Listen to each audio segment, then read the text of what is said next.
Shalom shalom ndabaramukije mu izina ry'umwami wacu Yesu Kristo ni mwene data Nsengiyumva Herve agarutse muri ca kiganiro dukunda ijambo. Murabizi ko turi mu gice ca kabiri kandi ari naco ca nyuma kuri ca cigwa itandukaniro riri hagati y'isezerano rishasha n'irya kera. Ubu tugeze ku cigwa ca gatatu muri iki gice ca kabiri. Iki cigwa ca gatatu rero nahisemo gutoramwo ibintu bibiri. Nahisemo gutoramo ibintu bibiri bishobora kudufasha kugira gute gutahura kino kintu. Dutoremo ibintu bibiri tubona ko ari ibintu nyamukuru abantu bakunda kuvuga ku vyerekeye, bakunda kwisunga cane cane kuri twebwe abakristo b'isezerano rishasha, ikintu kijanye n'ikigira cumi n'ikijanye n'umusi w'isabato. Ni ibintu bibiri bikunda kuvugwa cane gose kandi ubona ko bahagazemo cane. Mugabo ivyo bintu bibiri vyose vyari muri wa muce ugira kabiri, la loi cérémonielle, ingene bahimbaza ivy'imisi mikuru. Niho tubona amategeko yagenga ivy'isabato, ingene isabato ryagenda. Niho tubona kandi n'ivy'amashikanwa n'ibigira cumi ingene vyari bitunganijwe muri wa muce ugira kabiri ugize vya bice bitatu bigize itegeko rya Musa. Nuvuga rero ndagomba kuvuga ku c'icumi uno musi gatonya, kuko navyo ntidushobora kubivuga navyo ubwavyo, bishobora gutwara icigwa, bishobora gufatirwa icigwa cavyo, ariko ndagomba kubivuga muri ibi bice bitatu. Turabona ko tugerageje gusoma aho ngeza mu kurondera mu ijambo ry'Imana, nabonye umenga hari imice itatu, hari ubwoko bune bw'ibigira cumi. Ubwoko bwa mbere bwari ubwoko bw'ikigira cumi cahabwa Abalewi. Ikigira cumi cahabwa Abalewi. Mbega reka tubanze turabe kwanza ni kubera iki Imana yatoye, yashimye yuko Abalewi bahabwa ikigira cumi. Reka tubanze dusome muri Deuteronome canke mu Kuvayo igice ca 18, mwumve igituma Imana yahisemo ko urabona ko uyu n'umuryango umwe muri ya miryango 12 ya Isirayeli. Imana rero aba yari yabatoranije kugira ngo kuri igikorwa cayo c'ubuherezi co mw'ihema ry'ibonaniro. Mwumve igituma rero Imana yashimye ko aba bazoza barahabwa ikigira cumi. Muvyumve. Dusome mu gusubira mu vyagezwe igice ca 18. Gusubira mu vyagezwe igice ca 18 haravuga ngo ivy'Abalewi bagerewe. Ndasoma umurongo wa mbere gushika kwa gatatu ngo abaherezi aribo Balewi, bere umuryango wa Lewi wose, umuryango wa Lewi wose muri rya miryango 12, uyu muryango wa Lewi wose barawuvuze, ntibaze bagire umugabane canke ishamvu mu Bisirayeli. Iri ni itegeko ry'Imana irikiraha Mose. Aba ntibari bemerewe kugira ishamvu, ntibari bemerewe kugira umugabane, heritage. No kuvuga ngo ingene igihugu cagabuwe aba ntibigeze bashigwamo, ngo ariko baze batungwe n'ibimazi bizanirwa Uhoraho vyo gutongorwa n'umuriro n'ibindi yagerewe. Ntibaze bagira ishamvu mubi wabo, Uhoraho niwe shamvu yabo nk'uko yababariye.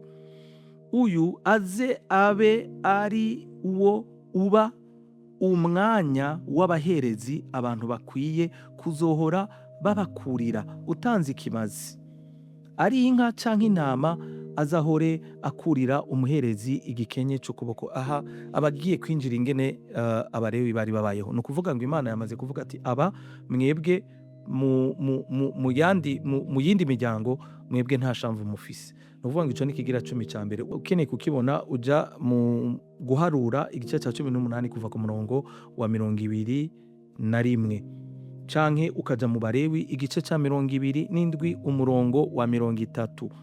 No kuvuga ngo iki cumi cose cari c'Imana, mugabo uyu muce wa mbere Imana yari yawugeneye Abalewi kugira ngo ubatunge kubera ata shamvu bari bafise. Hakaza umuce wa kabiri, ica kabiri, ikigira cumi ca kabiri naco cari c'icumi nyene, ic'icumi c'imisi mikuru. Ico mukeneye kukibona murashobora kugisoma mu gusubira mu vyagezwe igice ca 14 umurongo wa 22 gushika ku murongo wa 27. Hanyuma ico naco no kuvuga ngo vyari bijanye no kwizihiza imisi mikuru, ingene bafungura kandi ivyo byatanzwe barabisangira ego bakabirira ngo imbere y'Uhoraho. No kuraba rero no musi mbega mwisezerano rishasha biracakorwa, kuko nimba uno musi abantu tugomba kubategeka ko babwirizwa gutanga icicumi, ni vyiza ko tubikora nk'uko itegeko ryari ryubatse basi, nubwo atari itegeko ryaraba ayandi mahanga keretse ubwoko bwa Isirayeli. Ubwoko bwa gatatu bw'icicumi ni ukuvuga ngo ni icicumi cyahabwa abagowe, imfuvyi, abapfakazi n'abantu aho nikora canke n'inyamukira les étrangers.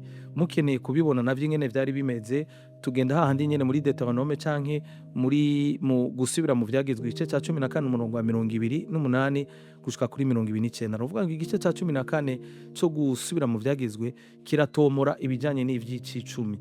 Ni ukuvuga ngo cyari c'aba étranger, imfuvyi hamwe n'abapfakazi. Abo nibo babironka kandi ico catangwa ngo rimwe mu myaka 3.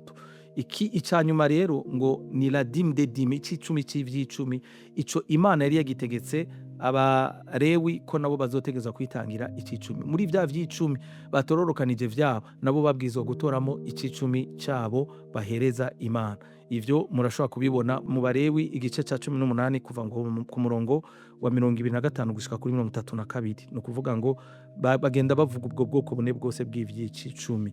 Hanyuma ibindi vyari vy'amashikanwa ego.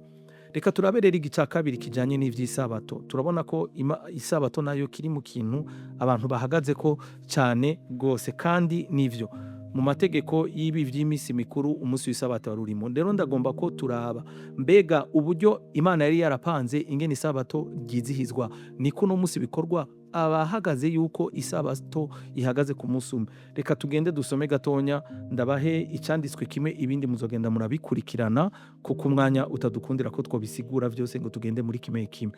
Turabona ko hari isabato nk'umunsi, mugabo turabona ko hariho isabato kandi y'amasabato. Ni ukuvuga ngo rero iri tegeko uko ryari ryubatse bategerezwa kurikurikiza uko riri mu gihe baba bashimye kwizihiza isabato. Tugende mu Balewi igice ca 25.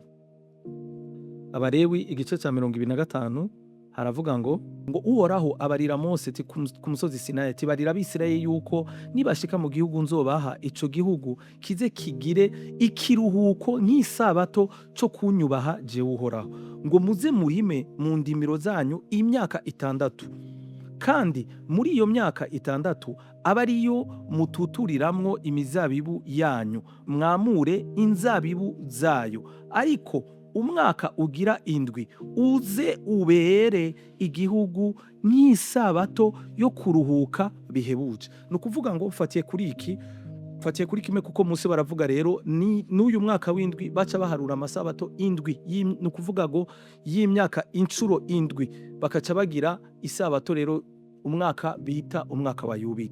Nuvuga ngo rero iri tegeko uko ryari ryubatse ni vyiza ko tudahagarara kuri urya munsi umwe gusa, mugabo tumenya ko uko Imana yari yatunganije iri tegeko yari yagenye yuko hazobaho n'umwaka ugira 7 mu myaka 6. Imyaka 6 mukore, mugabo umwaka w'7 umwaka wo kuruhuka. Ibi murabisoma mwese rero. Ni ukuvuga ngo abubahiriza isabato mwige kumenya mbe kubera iki no munsi tutokubahiriza n'urya mwaka, kujya mu mara umunsi wo kwa 6 canke umunsi umwe atakintu kimwe mukoze. Mbega isabato y'umwaka nayo kubera iki mutayihimbaza, kubera iki mutamara umwaka wose ataco mukora mutunzwe n'Imana. Ni ukuvuga ngo rero itegeko uko ryari ryubatse, ugize rimwe wica imbere y'Imana wagaragara nk'umuntu yishe vyose. Rero iyo wihaye gushira amategeko yose mu ngiro, fata amategeko uko yari yubatse agizwe n'ingingo 613 yose muyakurikize uko ari, atana rimwe mwishe, kuko wishe rimwe muri ryo imbere y'Imana ubugaragaye nk'umuntu yishe vyose. Rero icicumi ntikigomba kuba itegeko,